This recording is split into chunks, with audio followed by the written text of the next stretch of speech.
I think it's important to understand that there are many different ways of treating sleep apnea. The important thing is not so much how we treat it, but the fact that it is treated. One of the most common ways that people are aware of is the CPAP machine, and it is a wonderful tool. It absolutely will get the sleep apnea under control. And for people who are in the severe category of sleep apnea, or who are at really high risk of dying of a heart attack or stroke in the relatively not too distant future, that's a very, very important thing to get onto that. So if you're happy with the CPAP, fantastic, just keep using it.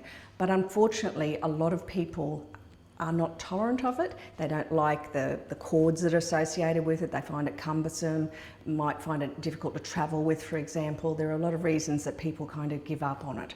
And unfortunately, they'll often go to sleep with it, and then they'll wake up at 2 or 3 in the morning and think, oh no, I don't want it anymore, and they take it off, and now they're actually going into their most vulnerable period of sleep, and they haven't got the sleep, haven't got the support that they need during that time. So even though they're kind of using it, it's not as good for them, obviously, if that does happen. But CPAP is a wonderful tool.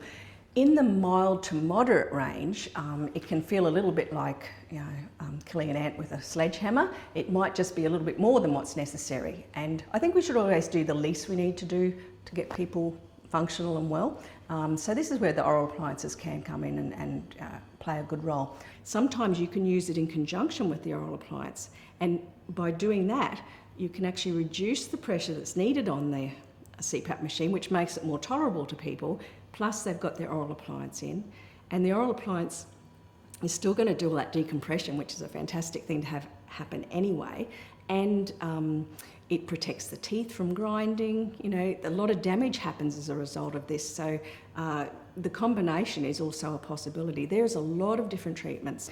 Some people have what we call positional sleep apnea, so they actually only have sleep apnea when they're on their back, for example. So if they were lying on their side, they don't have sleep apnea. So for them, a positional device can be a wonderful tool.